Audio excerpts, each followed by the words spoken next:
So she gave it the point. She did read the comment twice, but because she thought that person had gone through that same experience, it changed something. So by now you probably know that I enjoy... Okay, this is not a great... But you know that I enjoy perusing Reddit. And there's a particular subreddit called changemyview. Okay? And people go there to have their mind changed by other people. So what people do, if you don't know this or you haven't seen it before, is that people will go on and then they will say, change my view, and then they've got some opinion about something and they write it there. And then people in the comments will argue particular points about what this person's opinion is. So for a very dumb example, someone would say, the sky is actually purple. And someone would say, no, it's not, because I've seen it that it's blue. No, it's not, because it reflects the ocean. They give first-hand experience, but as well as solid arguments.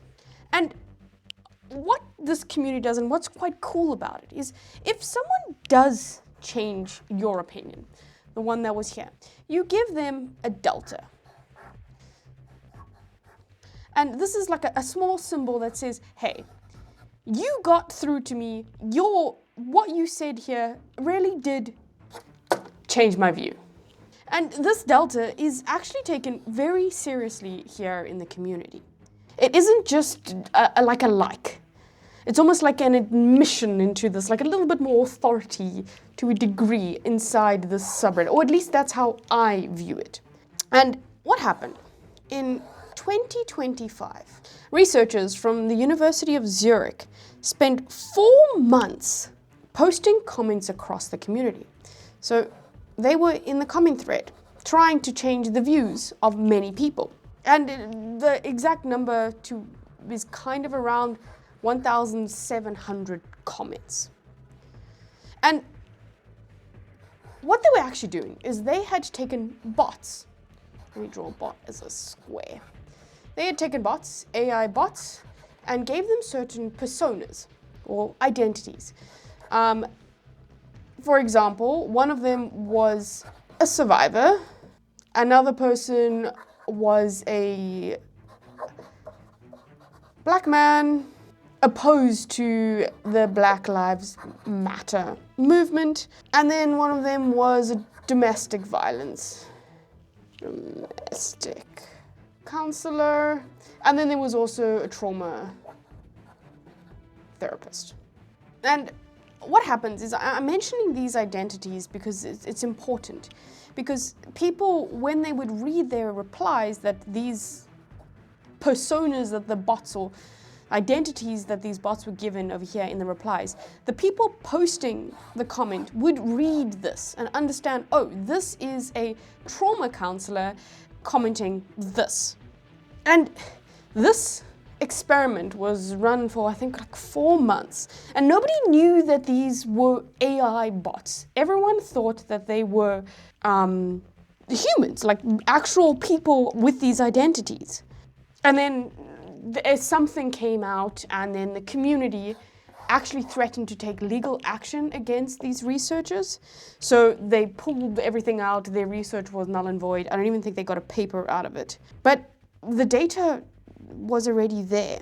And what you could see is that the bots were 3 to 6 times more persuasive than other human commenters. And you know what? They got deltas. So you may have seen this story before, because it got a lot of coverage on social media as well as in the academic world. But most of it focused on the ethics. What went wrong in the process where they got ethical approval to actually do the study? If you don't know, all of the experiments and everything that's done in academia, you have to go through an ethics, have to get ethics approval, explain exactly what you're doing, and then there's a board or something in the university that does it. It actually it's quite time consuming. I speak from first-hand experience. But this experiment, it got through, and it was run without people's consent, because people on Reddit, they didn't know. And I think that's a very important part of the story. But it's not the part that I want to focus on, because it doesn't fascinate me as much as this part. And that is, there's a little bit of an engineering side to this, because you can argue and say that these bots actually did their job pretty well. Because on a community that was built around careful human debate, inside this system that was specifically designed to measure human change, whether it's behavioral or intellectually, knowledge-based, I should say, rather. The bots, they outperformed real people, and they did so quite significantly. And the researchers noted throughout the entire experiment, the users never showed some sort of concern that these bots masquerading as real people were actually AI. And it's because they blended in so well. So, as that is, it is an engineering mark to be like, oh damn, okay, we're acting as simulated humans now. But this is what I want to talk about, what I found quite fascinating here. And I don't know all the answers, but I want to explore this today, is why did these AI chatbots or AI bots work so, like, how did they fool so many humans? And there is a researcher and his team of people, Carl Hovland, and he was at Yale, and he spent a lot of time, him and his team, spent a lot of time trying to understand how persuasion works. And what they found was quite interesting, is that it's something that we all just intuitively know, but we don't really explicitly say, this is why. And it's because we don't just evaluate arguments, so the information in the argument, and the rebuts, and the claims, and then all the premises around it that people are giving each other in an argument. We also evaluate who is actually making those claims.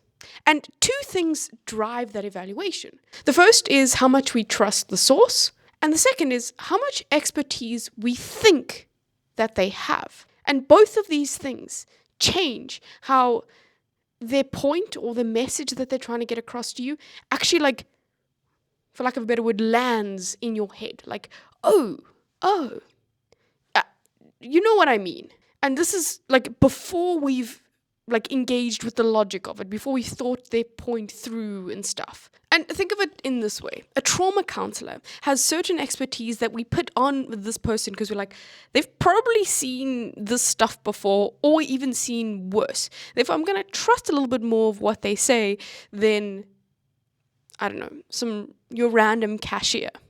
A survivor of something, maybe, let's say, cancer, carries a level of trust when you are asking them, or they have some sort of conviction about the process of going through chemotherapy, because they've had the lived experience of it. We trust them just a little bit more than someone who hasn't. And this is why those Zurich bots, they weren't given these identities just to fit in. They were strategically chosen. And the identities were a mechanism to almost ensue some first port of call trust. The arguments, those were secondary. So the delta is specific about what it actually records. And it's not if you've had a good argument or not. It's if you change the person's mind.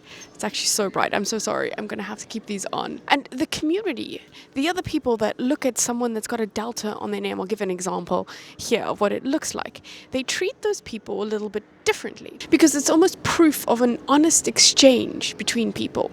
And that's kind of the whole point of the subreddit. And people thought they were engaging with other people when these bots were in there. And they took the authority that this person had lived through some sort of human experience, and therefore what they're saying holds a little bit more weight. And it's almost like that person had a little bit more stake in the argument, or they're given a little bit more authority in the discussion. And this stake, it was completely fabricated, and that lived experience, it didn't exist. And that identity was specifically designed by those bots to look at what the person whose opinion they wanted would take more authority from. And that's a little bit, ugh, you know? And the belief changed. So their mind was actually changed. But everything that produced the information, produced enough information for them to actually change their mind, wasn't. And right now, we still don't have a reliable way to say, oh no, you're human or you're a robot, especially in these type of things. But I think it's more of the emotion that people feel is kind of sadness around it. So the subreddit, Change My View, was built on a very straightforward idea. The best argument, made honestly, can change someone's mind. And I think that that's a really good idea. And I definitely think it's pretty cool that we have the ability to build a community around this type of things. I think it's important to always challenge our worldview from other perspectives. But what this Zurich experiment revealed is that the idea had this hidden assumption underlying it. And that was the person or these Reddit users making the arguments to change people's minds were all human.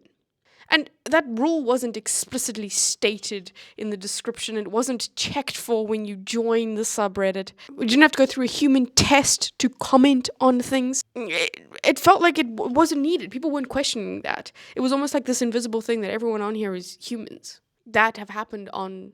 There's thousands of hours of debates that happens on that subreddit. If you're ever curious, go give it a look. And it's yeah. In my head, I was always like, yeah, there's real people here changing real minds through honest exchange and some very clever arguments and points that I never ever thought about. And I hold that assumption even as someone who's just reading what's going on here. And then this whole assumption was shattered because they were bots. And the Zurich experiment were there for at least 4 months. And nobody actually noticed that they were bots. That's the ethical side of it. And now, the community, it still exists. And debates, they still happen. And deltas, they're still awarded. And the assumption is kind of still there that everyone is human. I think people want to live in this world where we're like, you know what, let's give it the benefit of the doubt that this is human. But it's not invisible anymore. There's still that, are you actually a human? Are you actually a survivor of this? And as much as that takes away this I don't know, maybe there's the word that's coming to my head is this whimsical notion of, oh, we're all humans, we're all here together, we're learning from other humans. It takes away that fairy tale reality and shifts it to something more of, okay, now it's legitimately the argument.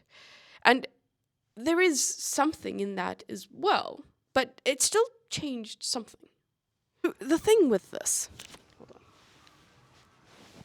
is that maybe, because now you're sitting in the subreddit where you expect them all to be humans, but maybe they're not. People have been exposed to the fact that this can now happen. Is this making people more critical? Because you don't have that inherent human trust. And people being more critical, is that maybe a good thing? Because a good argument is good, and these AI bots, they have access to so much information. They might not have access to knowledge. I think that you need information plus lived experience to have knowledge, but you can have information, and they can position information in a strategic way such that there can be underlying truth in it. In a mass amount of statistics, you can say that there is truth in that. Therefore, is this a good tool that people use? I've heard not just, I know the underlying ethics around Reddit and this community was a little bit shattered with this, which I don't think was right. But using a chatbot as a tell me where I'm wrong, or where do you see holes in my arguments, or where am I biased? I know these questions are all loaded and you won't get absolute truth out of these models, but it might be just enough to make you think differently. So is it a good thing? Is it a bad thing? I'm not sure. Anyway, I will check you guys tomorrow.